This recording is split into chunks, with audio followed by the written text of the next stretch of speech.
हिंदू समाज की नजर केवल इसी पे है कि टमाटर सस्ता हुआ कि नहीं हुआ, पेट्रोल सस्ता हुआ या नहीं हुआ। लेकिन हम में से किसी व्यक्ति ने नहीं देखा कि बजट में 3400 करोड़ रुपया माइनॉरिटी मिनिस्ट्री के माध्यम से इस देश में एक तबके के लिए आवंटित कर दिया गया 3400 करोड़ रुपया।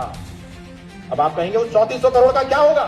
3400 करोड़ रुपए में जो इस्लामिक बच्चे 12वीं तक पढ़ते हैं, स्कूली शिक्षा में हैं, उनके लिए प्री मैट्रिक स्कॉलरशिप, जो 12वीं के बाद कॉलेज में चले गए उनके लिए पोस्ट मैट्रिक स्कॉलरशिप, जो यूपीएससी करेंगे, पीसीएस करेंगे, आईपीएस बनेंगे, आईएएस बनेंगे, उनके लिए अलग से स्कॉलरशिप। और हिंदू के लिए, हिंदू का बच्चा स्कूल में पढ़ेगा, कोई स्कॉलरशिप नहीं।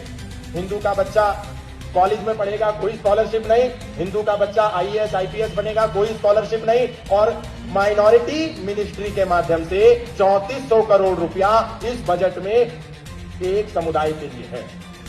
अब प्रश्न हमको यह करना है कि माइनॉरिटी का मतलब क्या? इस देश में 1992 में माइनॉरिटी कमीशन एक्ट आया, लेकिन उस पूरे एक्ट को आप पढ़ेंगे तो कहीं भी माइनॉरिटी की डेफिनेशन नहीं डिस्क्राइब है। माइनॉरिटी कौन है? 2004 में माइनॉरिटी एजुकेशन एक्ट आया, उसमें माइनॉरिटी की कोई परिभाषा नहीं। पूरे संविधान में माइनॉरिटी कौन है इसकी कोई परिभाषा नहीं। फिर भी एक समुदाय को हमने माइनॉरिटी घोषित कर रखा। हिंदू समाज के लोग 6000 तहसील में से 1500 तहसील में अल्पसंख्यक हो गए, उनको कोई माइनॉरिटी का दर्जा नहीं। 800 जिलों में से 200 जिलों में हिंदू समाज अल्पसंख्यक हो गया, उसको कोई माइनॉरिटी का दर्जा नहीं, कोई माइनॉरिटी की सुविधा नहीं। 9 राज्यों में हिंदू समाज अल्पसंख्यक हो गया, वहां पर अगर उसका बच्चा यूपीएससी के लिए जाएगा उसको कोई स्कॉलरशिप नहीं, स्कूल में कोई स्कॉलरशिप नहीं, यूनिवर्सिटी में कोई स्कॉलरशिप नहीं। तो माइनॉरिटी कौन है? जो 25 करोड़ हो गए 100 करोड़ में, क्या वो माइनॉरिटी है? Second largest population of Bharat Islamic लोग हैं, उसके बाद भी हम कह रहे हैं ये माइनॉरिटी है। माइनॉरिटी की कोई परिभाषा तो होगी। अगर माइनॉरिटी है तो फिर केरल में हिंदू माइनॉरिटी है, उसका बच्चा जब यूपीएससी करेगा उसको स्कॉलरशिप मिलनी चाहिए।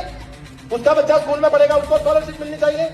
कश्मीर में हिंदू पढ़ेगा उसको स्कॉलरशिप मिलनी चाहिए। नहीं, इस देश में माइनॉरिटी के नाम पर हमको 75 साल से मूर्ख बनाया जा रहा है। यूएन की परिभाषा है माइनॉरिटी की, और यूएन कहता है एनी ग्रुप और community which is socially, economically, politically non dominant and inferior in population less than 1%।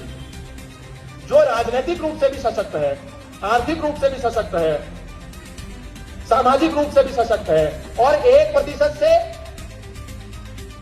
अधिक है, उसको भी अगर हम माइनॉरिटी कहेंगे तो फिर इस देश में 3400 करोड़ रुपया